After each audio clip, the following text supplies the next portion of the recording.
நிகழ்ச்சியின் முத்திரையான ஒரு பகுதியை நோக்கி முன்னேறி இருக்கின்றோம். விருதாளர்களை வாழ்த்தி அவர்களை மகிழ்ச்சியில் ஆழ்த்தி தமிழ்நாடு முஸ்லிம் முன்னேற்ற கழகம் உருவாக்கிய உணர்வு அது எத்தகையது என்பதை இளைய தலைமுறைக்கு எடுத்துரைக்கும் வகையிலும் உலகமெங்கும் பார்க்கின்ற உள்ளங்களில் பதிகின்ற வரையிலும் ஒரு தலைமை உரையை தலைவர் ஆற்ற இருக்கின்றார். வரும்போது ஒரு நண்பர் சொன்ன செய்தியை சொல்கின்றேன். இப்பொழுதெல்லாம் இளைஞர்கள் அதிகமாக இயக்கங்களை நோக்கி வருவதில்லை.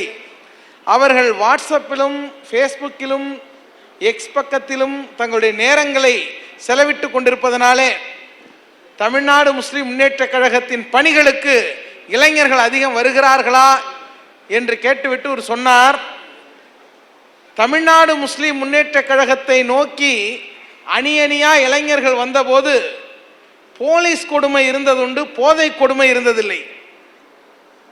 இன்றைக்கு போதை கொடுமை வளர்ந்து கொண்டிருக்கின்றது. மக்கள் பாதை இழந்து கொண்டிருக்கிறார்கள். அதிலிருந்து மீட்டு இளைய தலைமுறையை இம்மை மறுமை வெற்றியை நோக்கி வழிநடத்தக்கூடிய ஒரு அருமையான பாதையாக இளைஞர்களை தடுத்தாட்கொண்டு இனிமையான சமுதாய பணியை ஆற்றுவதற்கு உணர்வு தந்த ஊக்கம் தந்த ஒரு இயக்கத்தின் தலைமை இன்றைக்கு அடுத்த தலைமுறைக்கும் வாழ்ந்து கொண்டிருக்கின்ற மக்களுக்கு சமுதாய நல்லிணக்கத்தை வளர்ப்பதற்குமான ஒரு முத்திரை உரையை தலைமை உரையாக ஆற்ற தலைவர் அவர்களை அழைக்கின்றோம். அளவற்ற அருளாளனும் நிகரற்ற அன்புடையனுமாகிய எல்லாம் வல்ல ஏக வல்லவனான இறைவனின் திருப்பெயரால் தொடங்குகின்றேன். தமிழ்நாடு முஸ்லிம் முன்னேற்ற கழகம் 31வது ஆண்டு தொடக்க விழாவை முன்னிட்டு நடைபெறக்கூடிய இந்த விருது வழங்கும் நிகழ்ச்சியை தொகுத்து வழங்கி கொண்டிருக்கின்ற தமுமுகவினுடைய பொதுச் செயலாளர் அருமைக்கினிய அன்பு சகோதரர் பேராசிரியர் முனைவர் ஹாஜாக்கனி அவர்களை, இந்த நிகழ்விலே வரவேற்புரை ஆற்றியிருக்கின்ற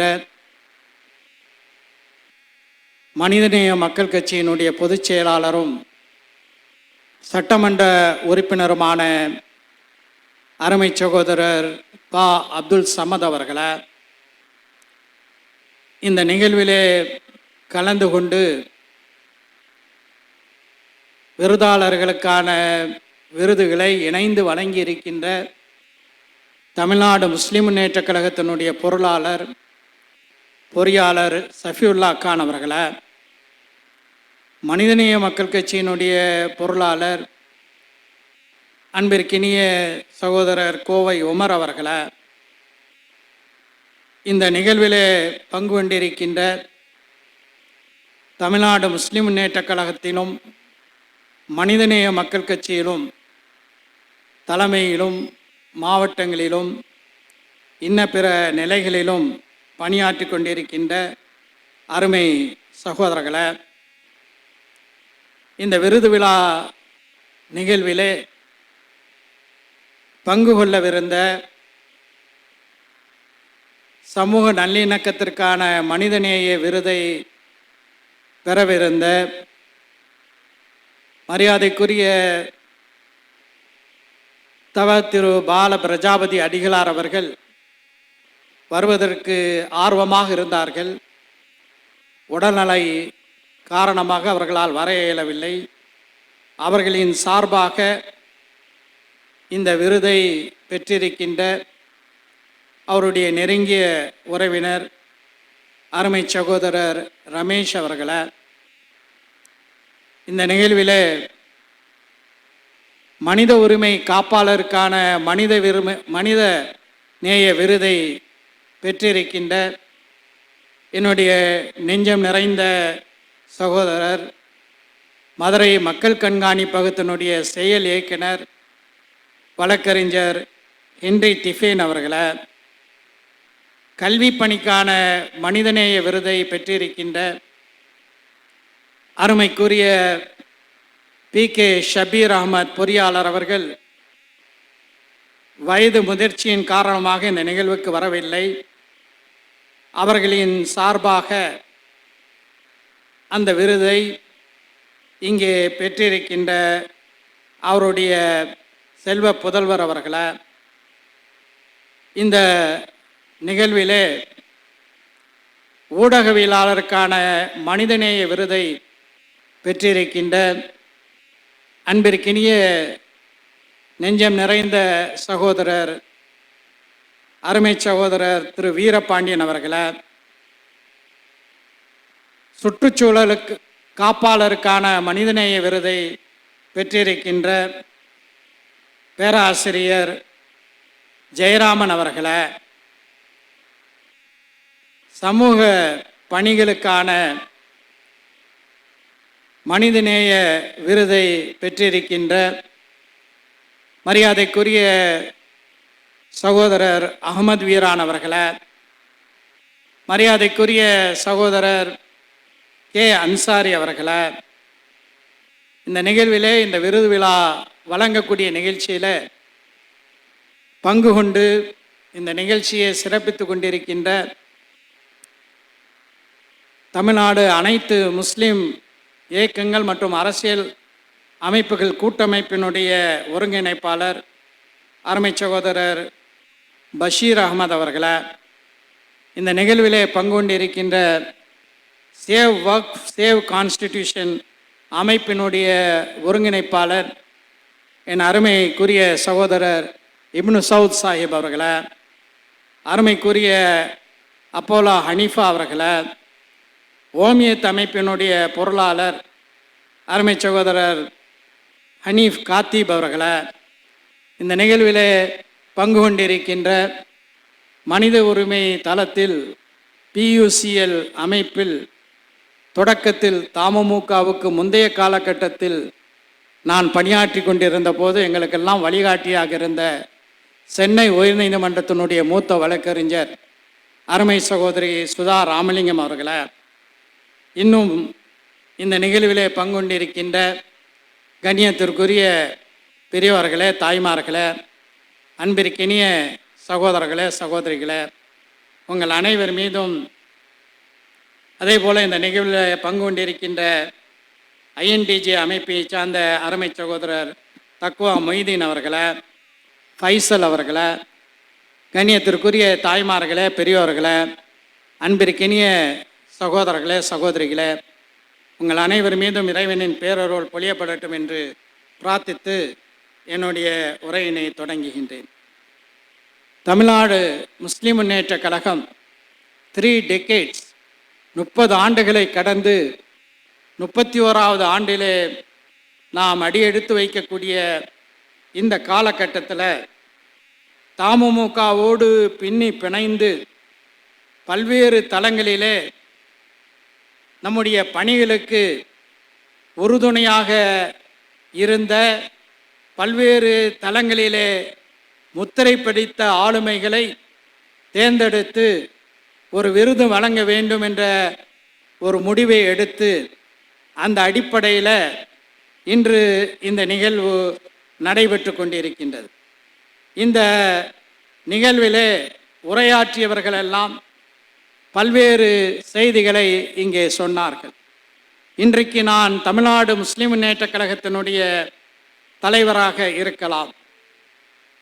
இந்த அமைப்பு தமுமுக என்ற இந்த பேரமைப்பு தமிழ்நாட்டில் பட்டி தொட்டி எங்கும் அனைத்து மாவட்டங்களிலும் பலதரப்பட்ட மக்களுக்கு தன்னுடைய சேவைகளை வளமாக்கி விரிவாக அன்றாடம் தந்து கொண்டிருக்கின்றதென்றால் அதற்கு காரணம் இந்த அமைப்பில் தங்களை இணைத்து கொண்டு களப்பணியாற்றி பல சவால்களை எதிர்கொண்டு இந்த அமைப்பை ஜீவிதமாக உயிரோட்டமாக வைத்திருக்கக்கூடிய வைத்து ஜீவிதமாக வைத்து உயிரோட்டமாக வைத்து நம்மோடு பணியாற்றிய அனைத்து சகோதர சகோதரிகளுக்கும் இந்த நல்ல தருணத்தில் நான் நன்றி சொல்ல கடமைப்பட்டிருக்கின்றேன்.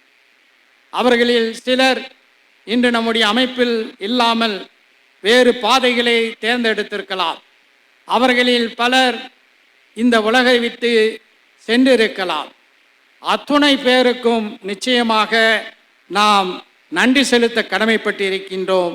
இந்த மேடையில் நம்முடைய விருதாளர்கள் ஆற்றிய அந்த சிறப்பு உரைகளில் இருக்கக்கூடிய அந்த அமைப்பை பற்றிய சிறப்பு அம்சங்கள் அனைத்தும் அந்த சகோதரர்களுக்கும் நிச்சயமாக சேரும் என்பதை இந்த நேரத்தில் நான் பதிவு செய்ய விரும்புகின்றேன். குறிப்பாக இந்த தருணத்தில் சென்னையிலிருந்து நாம் உரையாற்றி கொண்டிருக்கக்கூடிய இந்த தருணத்தில் தமிழ்நாடு முஸ்லிம் முன்னேற்ற கழகத்தினுடைய மாநில செயலாளராக இதே சென்னை புளியந்தோப்பு பகுதியைச் சேர்ந்த அப்துல் ரஹீம் மிக சிறப்பான பணிகளை ஆற்றினார்.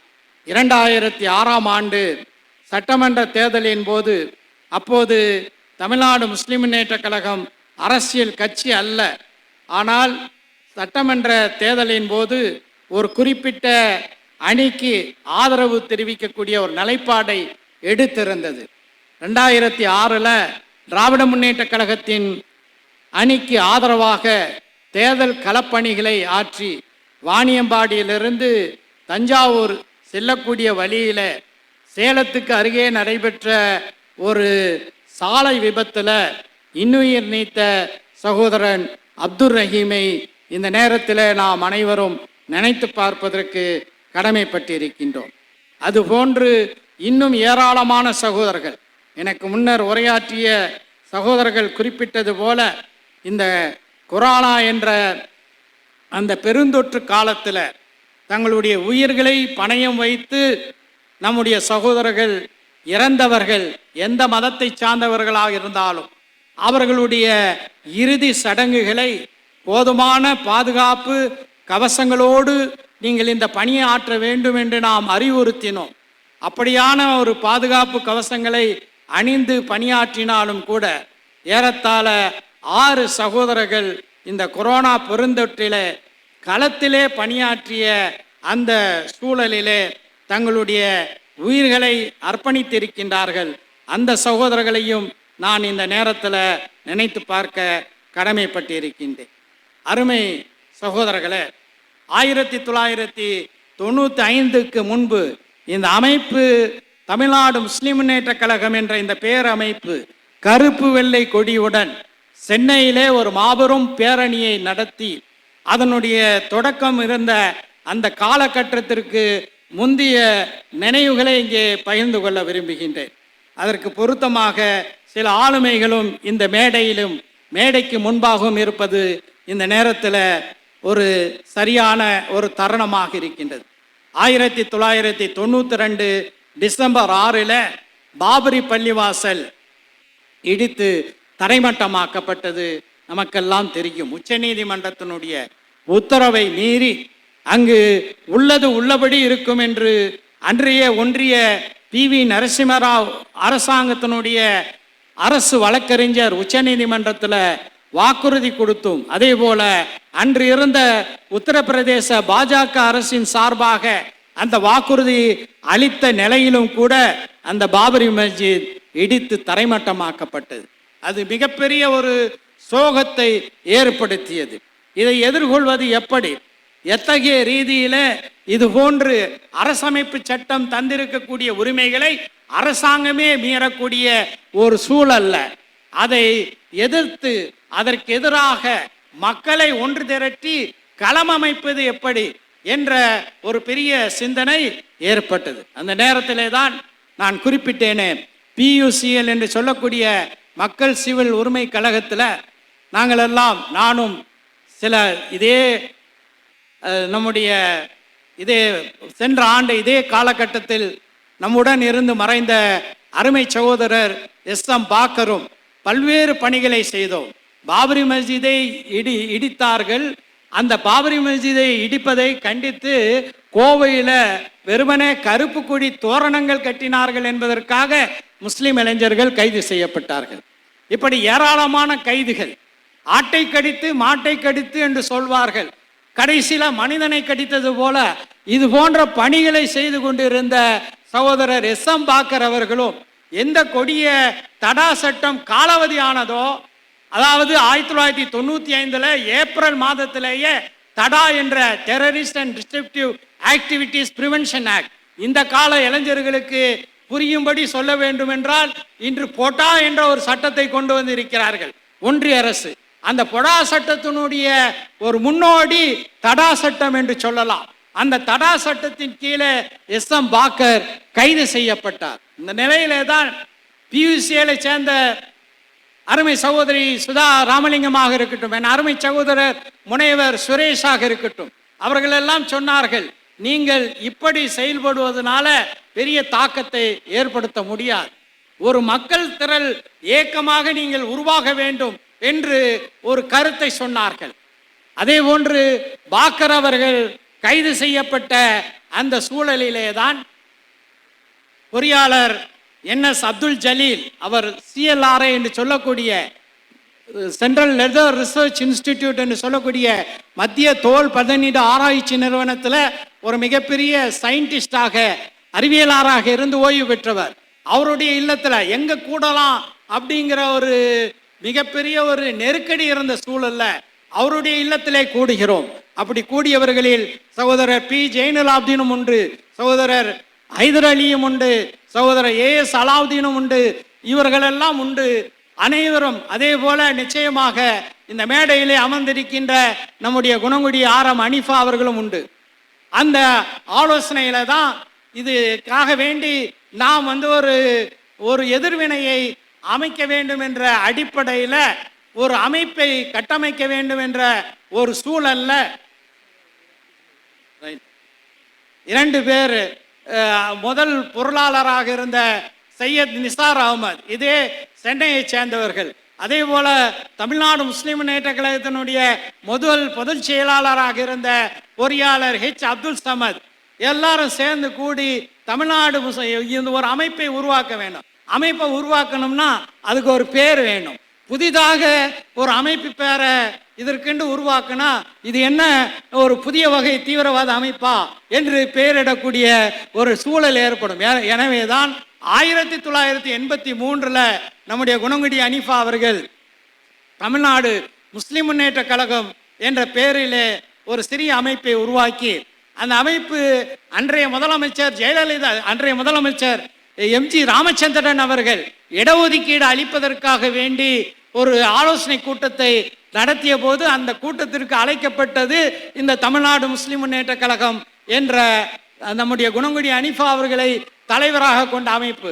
அதே பெயரை பயன்படுத்துவோம் என்று சொல்லி தமிழ்நாடு முஸ்லிம் முன்னேற்ற கழகம் என்ற பெயரிலே இன்றைக்கு இந்த காணொளியிலே பார்த்தீர்களே, அந்த கருப்பு வெள்ளை கொடியுடன் தமிழ்நாட்டில் ஆகஸ்ட் 25, 1995 சென்னையில் இருக்கக்கூடிய துறைமுகத்தினுடைய நுழைவாயிலிருந்து தலைமைச் செயலகம் வரை பேரணியாக பேரணி செல்வது என்று முடிவு செய்யப்பட்டு வெறும் 1 வார காலத்திற்குள்ள, அதற்கும் குறைவான ஒரு காலகட்டத்தில் மக்களை எல்லாம் திரட்டி மிகப்பெரிய ஒரு எழுச்சியுடன் சென்னை முஸ்லிம்களின் கோரிக்கை பேரணி என்ற தலைப்பில் அந்த பேரணி சென்றது.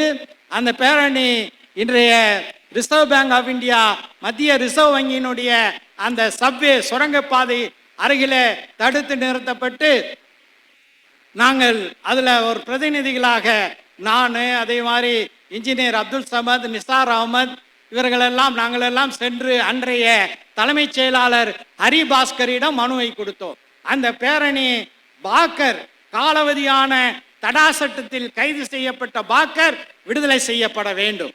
அதே போல நாகூர் தர்காவில் அங்கு வந்த பயணிகளுக்கு எதிராக, அந்த நாகூர் தர்காவுக்கு வந்த யாத்ரீகர்கள் மீது காட்டுமிராண்டி தாக்குதல் நடத்திய அன்றைய நாகூர் காவல் ஆய்வாளர் இந்தர்ஜித் மீது நடவடிக்கை எடுக்க வேண்டும். இந்த 2 கோரிக்கைகளை வலியுறுத்தி தான் கருப்பு வெள்ளை கொடியுடன் அதே போல முழக்கங்களுடன் அந்த பேரணி 1995 ஆகஸ்ட் மாதம் 25ஆம் தேதி அந்த பேரணி நடைபெற்றது. இந்த பேரணி பல்வேறு வகையில தமிழ்நாடு முழுவதும் மிகப்பெரிய ஒரு அதிர்வலைகளை ஏற்படுத்தியது. எங்கள் ஊரிலும் தமுமுக உருவாக்கப்பட வேண்டும் என்று பல கோரிக்கைகள் வந்த வண்ணமாக இருந்தது. இந்த நிலையிலே தான் தொடக்கத்திலேயே இன்றைக்கு சுற்றுச்சூழலுக்கான விருதை நம்முடைய பேராசிரியர் ஜெயராமன் அவர்களுக்கு வழங்கி இருக்கின்றோம்.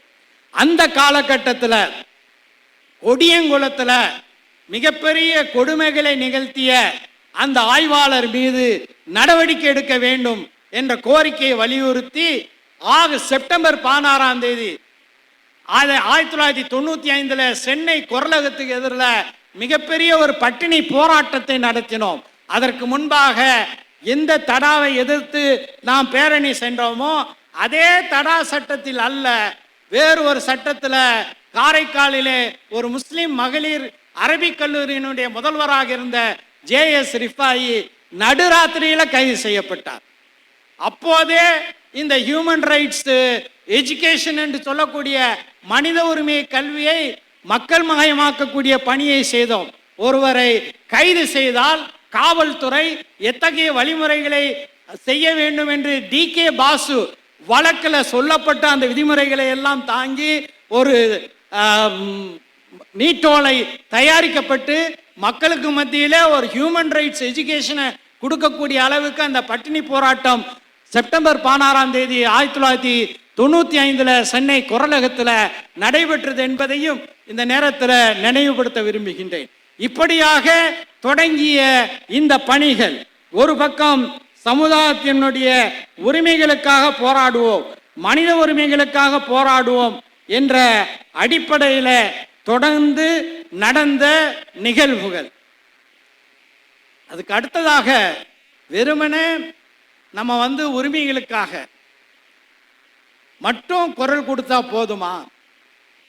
முஸ்லிம்கள் இந்தியாவில் சிறுபான்மையினராக வாழ்கின்றோம்.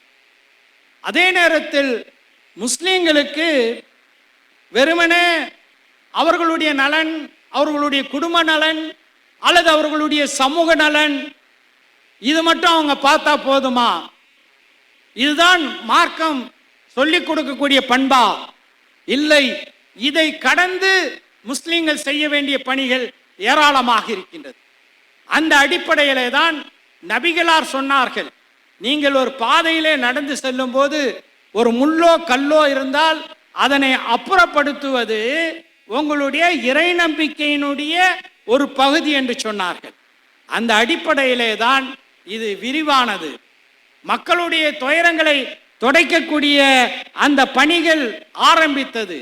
தமுமுகவினுடைய தொடக்க காலத்திலேயே இரத்த தானம், அன்றைய காலகட்டத்தை திரும்பி பார்க்கும்போது முஸ்லிம்களுக்கு மத்தியில பிற மனிதர்களுக்கு இரத்தத்தை தானம் செய்வது கூடுமா கூடாதா, அது ஏற்றுக்கொள்ளக்கூடிய மார்க்க பண்பா இல்லையா என்ற விவாதங்கள் எல்லாம் நடைபெற்ற போது இரத்த தானம் செய்வோம் என்று முதலிலே பிரகடனப்படுத்தி இரத்த தான முகாம்களை தமிழ்நாடு முஸ்லிம் முன்னேற்ற கழகம் நடத்த தொடங்கியது.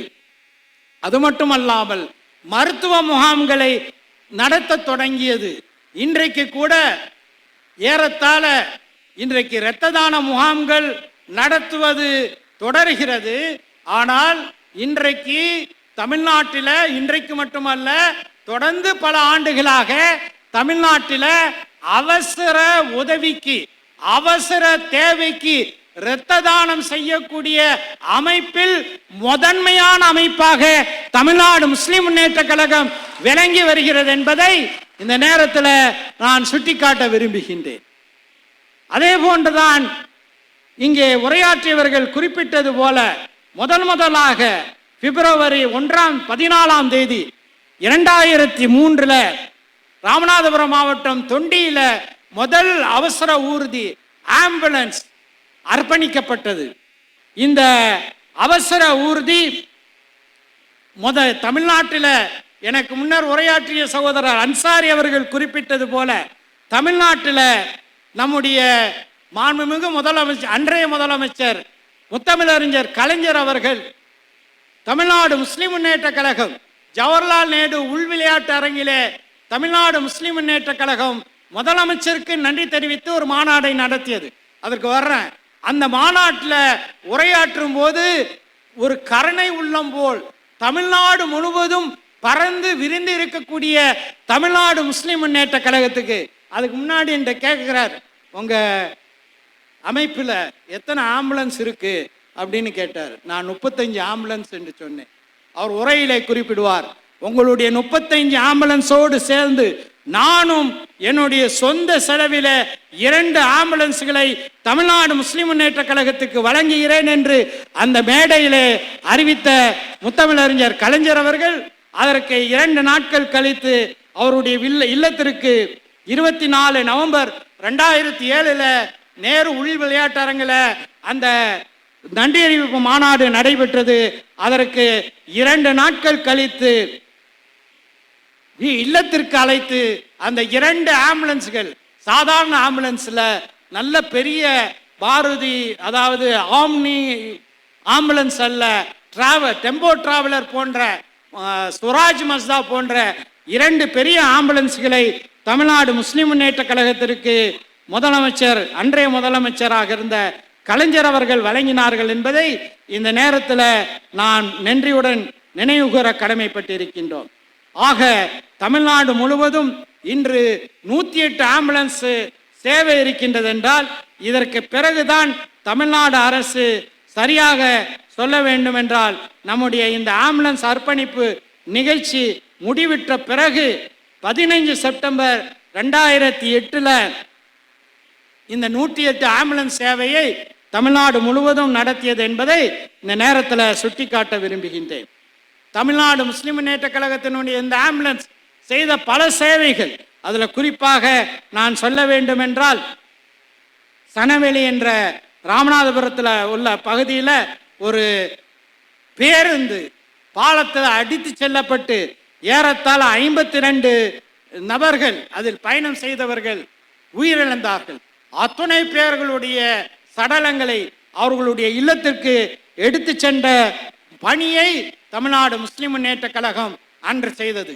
அதே போல இங்கே நம்முடைய சென்னை மௌலிவாக்கத்தில் 2014 28 ஜூன்ல ஒரு பெரிய கட்டடம் இடித்து விழுந்தது.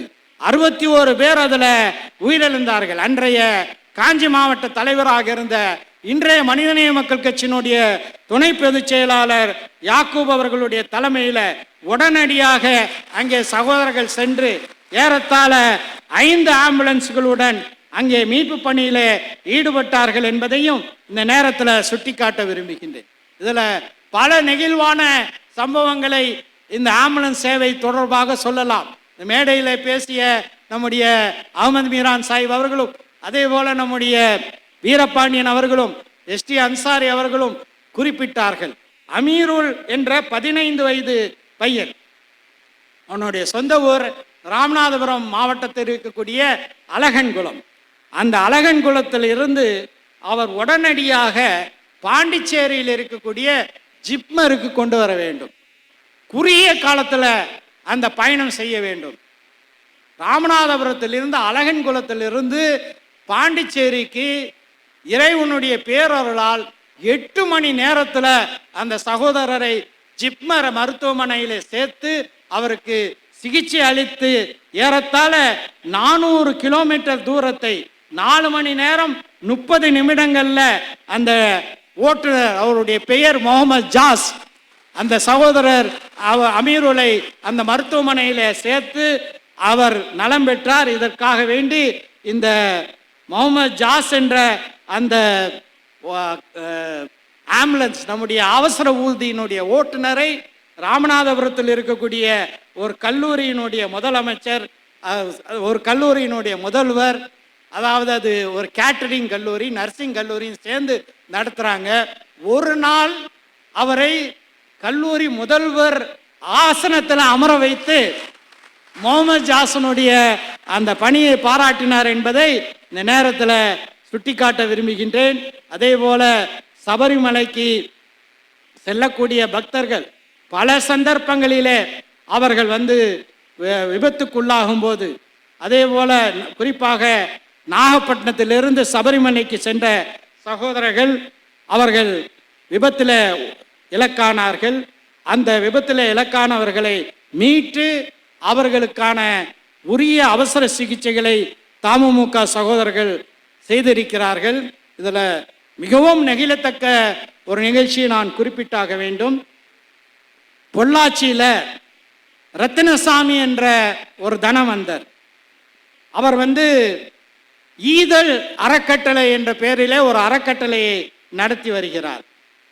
அவர் ஒரு ஆம்புலன்ஸை இயக்கி வருகிறார். ஆனால் அவரால் அதை சரிவர அந்த ஈதல் அறக்கட்டளையின் மூலமாக செய்ய முடியவில்லை.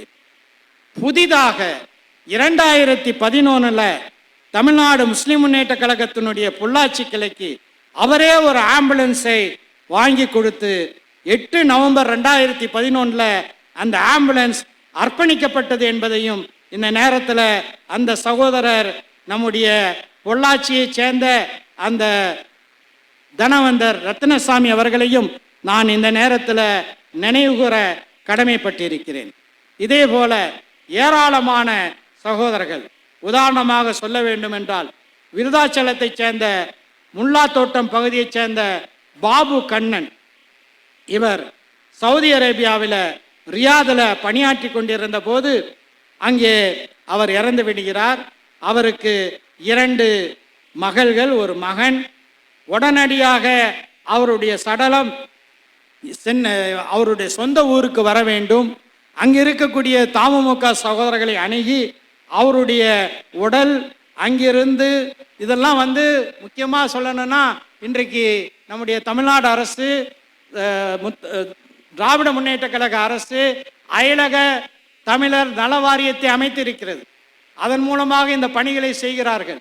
நான் சொல்லக்கூடிய இந்த செய்தியெல்லாம் அயலக தமிழர் நல வாரியம் என்ற வாரியமெல்லாம் அமைக்கிறதுக்கு முன்னாடி வெளிநாடுகளில் இது போன்ற சகோதரர்கள் இறக்கும்போது அவர்களுடைய உடல்களை எல்லாம் இங்கே கொண்டு வந்து சேர்த்த அந்த பணியை தமிழ்நாடு முஸ்லிம் முன்னேற்ற கழகத்தினுடைய சகோதரர்கள் செஞ்சிருக்காங்க.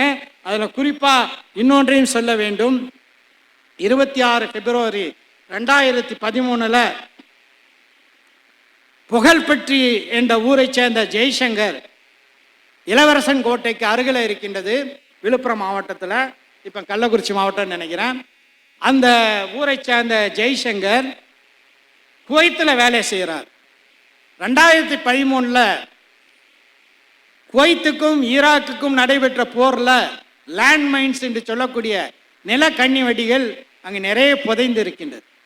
அந்த நில கண்ணி வெடிகளில் காலை வைத்து அது வெடித்து அவருடைய 2 கைகளும் 2 கண்களும் பாதிக்கப்பட்ட ஒரு நிலையில் தமிழ்நாடு முஸ்லிம் முன்னேற்ற கழகத்தினுடைய தொண்டர்கள் அவரை மீட்டு விழுப்புரம் மாவட்டத்திற்கு மாவட்ட ஆட்சியருடைய ஒத்துழைப்போடு சேர்த்து அவங்க கொண்டு வந்து சேர்த்தார்கள் என்பதையும் இந்த நேரத்தில் நான் சுட்டிக்காட்ட விரும்புகின்றேன்.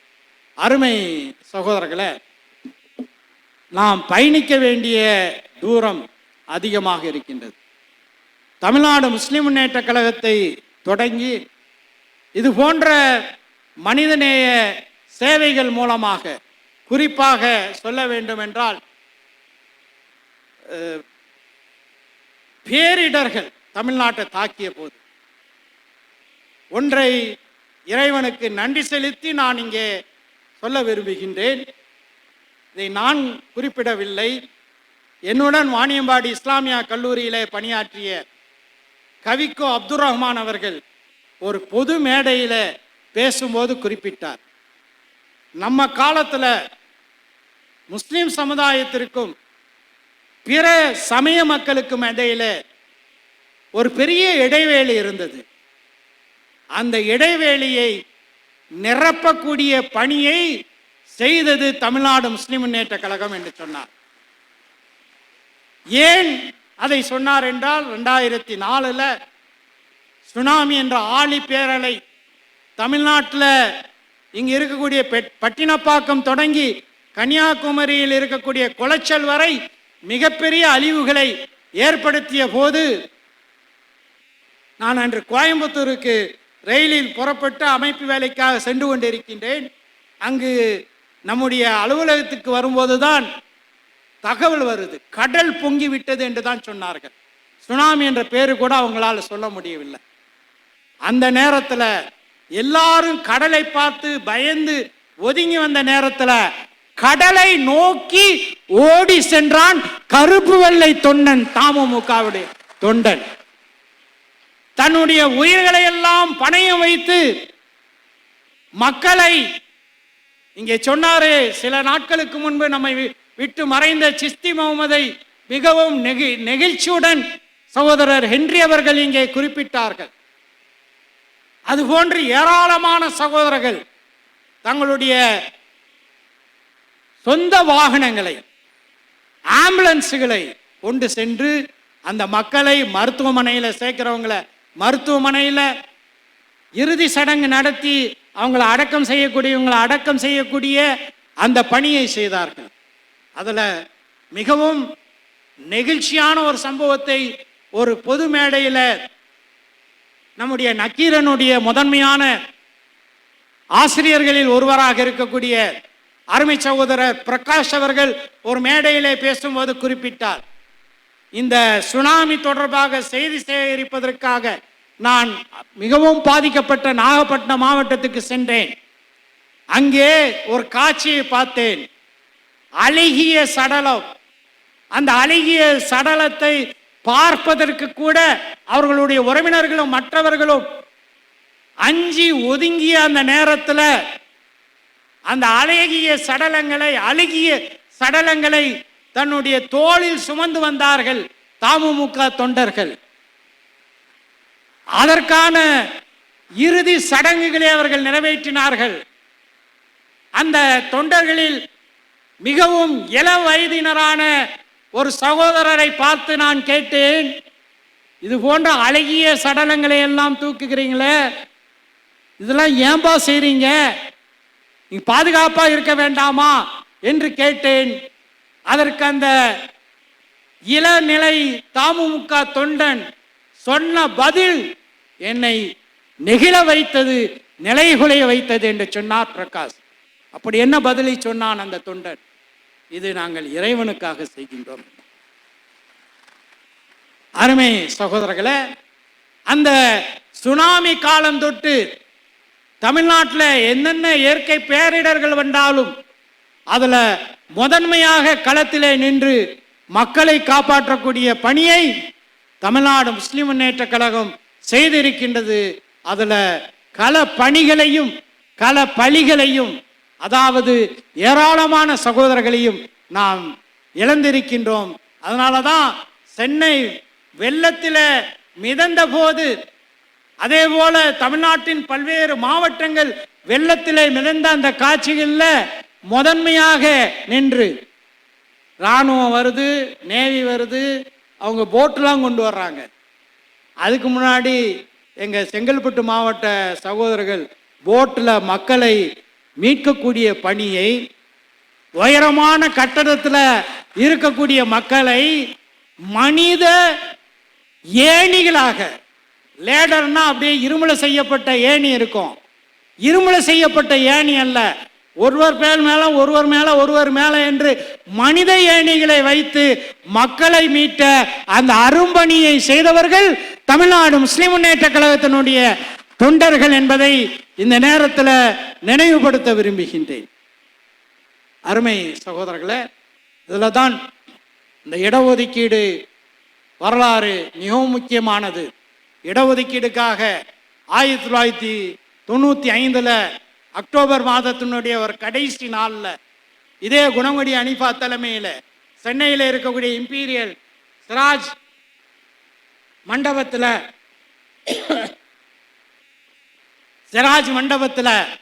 அந்த இடஒதுக்கீடு தொடர்பான மாநாடு நடைபெற்றது. அந்த மாநாட்டிலே தான் முதலாக தமிழ்நாட்டில் பிற்படுத்தப்பட்ட முஸ்லிம்களுக்கு இருக்கக்கூடிய இடஒதுக்கீட்டில் பிற்படுத்தப்பட்ட முஸ்லிம்களுக்கு தனி இடஒதுக்கீடு தர வேண்டும் என்ற அந்த தீர்மானம் நிறைவேற்றப்பட்டது.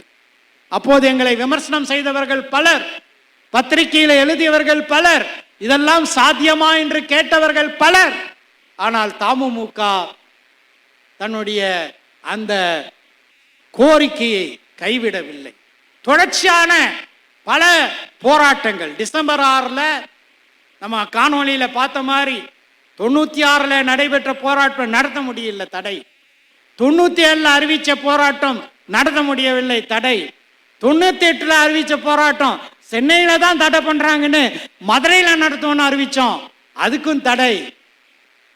99 முஸ்லிம்களின் வாழ்வுரிமை மாநாடு என்ற பெயரில் சீரணி அரங்கத்தில் அந்த முஸ்லிம்களின் வாழ்வுரிமை மாநாடு, லட்சக்கணக்கான மக்கள் பங்கு கொண்ட மாநாடு இந்த கோரிக்கையை வலியுறுத்தி நடத்தப்பட்டது. அந்த மாநாட்டில் தான் அன்றைய எதிர்க்கட்சி தலைவராக இருந்த அதிமுகவினுடைய பொதுச் செயலாளர் செல்வி ஜெயலலிதா அவர்கள், கடந்த காலங்களிலே நான் பிஜேபியுடன் தேர்தல் உறவு வைத்திருந்தேன், இனி ஒருபோதும் அஇஅதிமுக பிஜேபியுடன் கூட்டணியிலே சேராது என்று லட்சக்கணக்கான மக்களுக்கு மத்தியில செல்வி ஜெயலலிதா அவர்கள் அன்று உரைத்தார்கள்.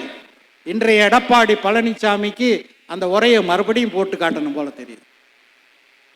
அருமை சகோதரர்களே, சகோதரிகளே, இப்படியான தொடர் போராட்டம் 2006 தேர்தல் வருகிறது. தமிழ்நாடு முஸ்லிம் முன்னேற்ற கழகம் தேர்தலிலே நிற்கக்கூடிய ஒரு அமைப்பு அல்ல.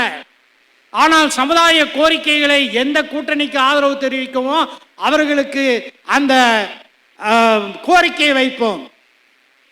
முதலமைச்சர் அன்றைய எதிர்க்கட்சி தலைவர் கலைஞர் அவர்களை சந்தித்து திமுக கூட்டணிக்கு நாங்கள் ஆதரவு தருகிறோம், ஆனால் எங்களுக்கு நீங்கள் தனி இடஒதுக்கீடு தர வேண்டும் என்ற கோரிக்கையை வைத்தோம்.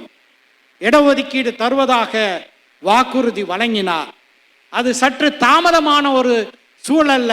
இன்றைக்கு நான் பாபநாசத்தினுடைய சட்டமன்ற உறுப்பினர்.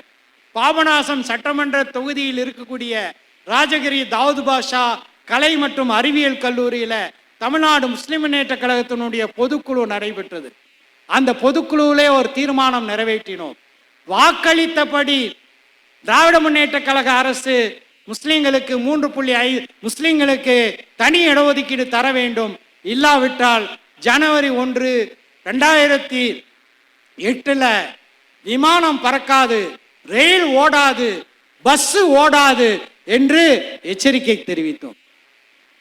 இதற்கு சில நாட்கள் கழித்து ரமலான் மாதம் தொடங்கக்கூடிய அந்த காலகட்டத்தில், சரியாக சொல்ல வேண்டுமென்றால் 13 ஆகஸ்ட் 2007 தமிழ்நாட்டினுடைய முதலமைச்சர் கலைஞர் அவர்கள் முஸ்லிம்களுக்கு கல்வி மற்றும் வேலை வாய்ப்பில் 3.5 விழுக்காடு இடஒதுக்கீடு அறிவித்து அரசாணை வெளியிட்டு நீண்ட காலமாக தமுமுக வைத்த அந்த கோரிக்கையை நிறைவேற்றினார் என்பதை இந்த நேரத்தில் பதிவு செய்ய விரும்புகிறேன்.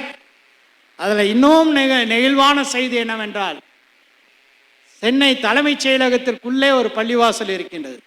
சட்டமன்றம் நடக்கும்போது நானும் சமது போன்றவர்கள் எல்லாம் சட்டமன்ற முஸ்லிம் உறுப்பினர்கள் அங்கே ஜும்மா தொழுகைக்கு செல்வோம்.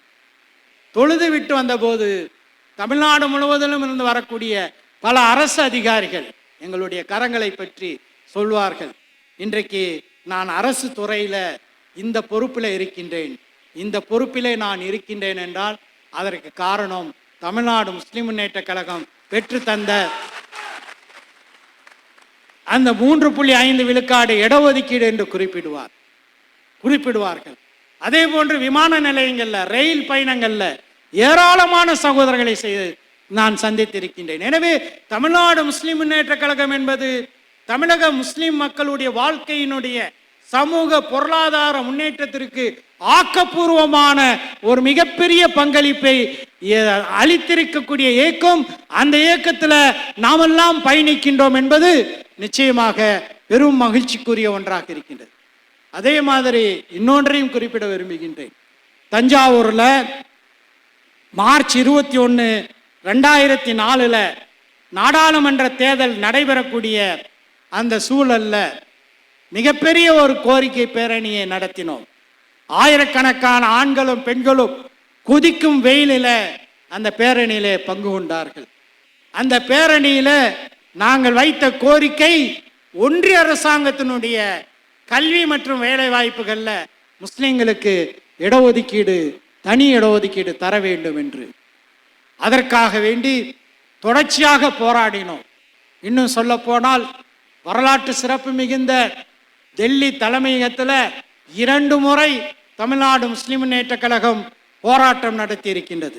ஒன்று டிசம்பர் 6, 2004 டெல்லியில நாடாளுமன்றத்தை முற்றுகையிட்டு அந்த போராட்டம் நடத்தப்பட்டது. அந்த போராட்டம் முடிந்த பிறகு அன்றைய பிரதமர் மன்மோகன் சிங் அவர்களை சந்தித்தோம். சந்தித்து சொன்னோம், we not only lost the masjid but also the perpetrators of that heinous crime have gone scot free. நாங்கள் பள்ளிவாசலை மட்டும் இழக்கவில்லை, அந்த மிக மோசமான கொடூரமான செயலை செய்த குற்றவாளிகளும் தப்ப விட்டு விட்டார்கள் என்று அவரிடம் முறையிட்டோம். I will look into that என்றார் மன்மோகன் சிங். நாங்கள் டெல்லியிலிருந்து சென்னைக்கு திரும்பி வரக்கூடிய நேரத்தில் இந்த பாபரி மஸ்ஜிதை இடித்தவர்கள் மீது வழக்கு தொடுப்பதற்கான நடவடிக்கைகளை மன்மோகன் சிங் அரசு எடுத்தது. அதன் காரணமாக லால் கிஷன் அத்வானி, அடல் பிஹாரி வாஜ்பாய், முரளி மனோகர் ஜோஷி போன்றவர்கள் எல்லாம் குற்றவாளி கூண்டில் நிறுத்தப்பட்டார்கள். இந்த அரசு, மோடி அரசு வந்த பிறகுதான் அந்த வழக்கு நீர்த்து போக வைக்கப்பட்டது என்பதை இந்த நேரத்தில் சுட்டிக்காட்ட விரும்புகிறேன். அதே போல இன்னொரு பேரணி 2007 மார்ச் 7 டெல்லியில இடஒதுக்கீடு கோரிக்கையை வலியுறுத்தி வைக்கப்பட்ட பேரணி. அந்த பேரணியினுடைய முடிவில் பிரதமர் உங்களை சந்திக்க விரும்புகிறார் என்று தகவல் வருகிறது. பிரதமர் மன்மோகன் சிங்கை அவருடைய வீட்டிலே சந்திக்கின்றோம். சந்தித்த போது நீங்க ரங்கநாத் மிஸ்ரா ஆணையத்தை அமைத்தீர்கள். நீதியரசர் ராஜேந்தர் சச்சார் அவர்களுடைய தலைமையில முஸ்லிம்களுடைய சமூக பொருளாதார நிலையை குறித்து ஆய்வு செய்வதற்காக ஒரு ஆய்வறிக்கையும் வாங்கிவிட்டீர்கள்.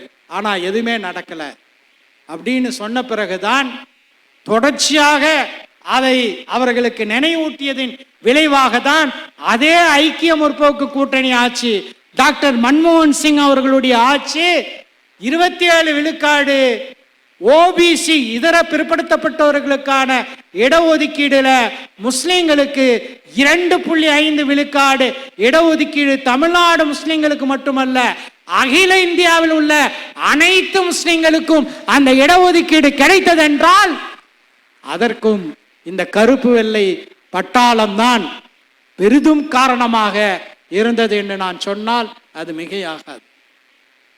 இதையெல்லாம் செய்த அந்த மாபெரும் அறிவாளியை தான், டாக்டர் மன்மோகன் சிங்கை தான் சிறுமைப்படுத்தி பாஜகவினர் பார்க்கிறார்கள். ஆனால் வரலாற்றில் one of the finest and the best prime minister with a pinch of social justice in his heart was definitely doctor மன்மோகன் சிங் என்று வரலாறு நிச்சயமாக பதிவு செய்யும் என்பதை இந்த நேரத்தில் நான் எடுத்து சொல்ல விரும்புகின்றேன். இப்படியான நம்முடைய சமூக நீதி பயணம் தொடர்ந்து கொண்டே இருக்கின்றது. இதில் மிக முக்கியமாக ஆம்புலன்ஸை பற்றி சொல்லும்போது ஒரு செய்தியை நான் மறந்துவிட்டேன் என்று நீலகிரியிலிருந்து ஒரு தகவல் எனக்கு வந்திருக்கின்றது. இந்திய பாதுகாப்பு படையினுடைய, இந்தியன் ஆர்ம் ஃபோர்ஸினுடைய தரைப்படையினுடைய தலைமை தளபதி பிபின் ராவத் நீலகிரி மாவட்டத்தில் ஒரு மோசமான விபத்தில், ஹெலிகாப்டர் விபத்தில் உயிரிழந்த அந்த சோகமான சம்பவம் நடைபெற்றது. அந்த சம்பவத்தின் போதும் இந்திய இராணுவ தளபதியினுடைய உடலை மீட்டதும் தமிழ்நாடு முஸ்லிம் முன்னேற்ற கழகத்தினுடைய அவசர ஊர்தி என்பதையும் இந்த நேரத்தில் எடுத்து சொல்ல விரும்புகின்றேன். எல்லாவற்றையும் சாதித்து விட்டோமா என்றால் நிச்சயமாக இல்லை. நாம் பயணிக்க வேண்டிய தூரம் வெகு தூரம் இருக்கின்றது. மனித உரிமைகளுக்கு போராடக்கூடிய கல்வியை மக்களுக்கு அளித்திருக்கின்றோம். ஒரு ஊரில் இருக்கக்கூடிய சிறிய பிரச்சனைகள் முதல் பெரிய பிரச்சனைகளை வரை அணுகக்கூடிய வழிகாட்டுதலை நாம் அளித்திருக்கின்றோம்.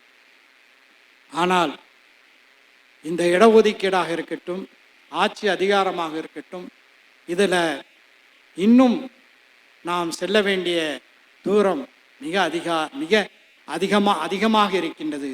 குறிப்பாக ஆட்சி அதிகாரத்தில் நாம் பங்கேற்க வேண்டும்.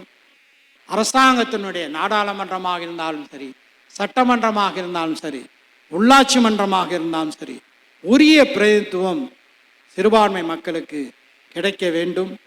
அந்த திசையை நோக்கி நாம் பயணிக்க வேண்டிய தூரம் வெகு தூரம் இருக்கின்றது. சளைக்காமல், தயங்காமல், கலங்காமல், எவருக்கும் தலை குனியாமல் நம்முடைய இந்த பயணம் தொடரும் தொடரும் என்று சொல்லி விடைபெறுகின்றேன். நன்றி. ஒரு வரலாற்று பேருரையை, வரலாறுகளை நினைவூட்டும் உரையை ஆற்றிய தலைவருக்கு நன்றி. இப்பொழுது நன்றியுரை தலைமை நிலைய செயலாளர் அருமை சோதரர் வழக்குரைஞர் ஜெயினுல் ஆபிதீன். அஸ்ஸலாமு அலைக்கும் வரஹ்மத்துல்லாஹி வபரகாத்துஹு. இந்த சிறப்பான நிகழ்வில் வருகை தந்து கலந்து கொண்டு தலைமை தாங்கிய தமிழ்நாடு முஸ்லிம் முன்னேற்ற கழகத்துடைய தலைவர் பேராசிரியர் ஜவாஹிருல்லா மற்றும் இங்கே வருகை தந்து மனிதநேய விருதுகளை பெற்றுக்கொண்ட மனிதநேய ஆளுமைகள் மற்றும் இங்கே வருகை தந்திருக்கக்கூடிய தமிழ்நாடு முஸ்லிம் முன்னேற்ற கழகம் மற்றும் மனிதநேய மக்கள் கட்சியினுடைய தலைமை நிர்வாகிகள், மாவட்ட நிர்வாகிகள், ஒன்றிய வட்ட நிர்வாகிகள் மற்றும் பல்வேறு அணிகளுடைய நிர்வாகிகள் மற்றும் இந்த நிகழ்வை சிறப்பான முறையில் ஒருங்கிணைத்திருக்கக்கூடிய மத்திய சென்னை வடக்கு மாவட்டத்தினுடைய தலைவர் தாஹா நவீன் தலைமையிலான மத்திய சென்னை வடக்கு மாவட்ட நிர்வாகிகள், துறைமுகம் பகுதி நிர்வாகிகள் மற்றும் இங்கே வருகை தந்த அனைத்து ஜமாத்தார்கள், பெரியோர்கள், தாய்மார்கள் அனைவருக்கும் தமிழ்நாடு முஸ்லிம் முன்னேற்ற கழகத்தின் சார்பிலே எங்களது நெஞ்சார்ந்த நன்றியை தெரிவித்துக் கொள்கின்றோம். அஸ்ஸலாமு அலைக்கும் வரஹ்மத்துல்லாஹி வபரகாத்துஹு. சுப்ஹானக்கல்லாஹும்ம வபிஹம்திக அஷ்ஹது அன் லா இலாஹா இல்லல்லாஹ் வ அஷ்ஹது அன்ன முஹம்மதன் அப்துஹு வ ரசூலுஹு.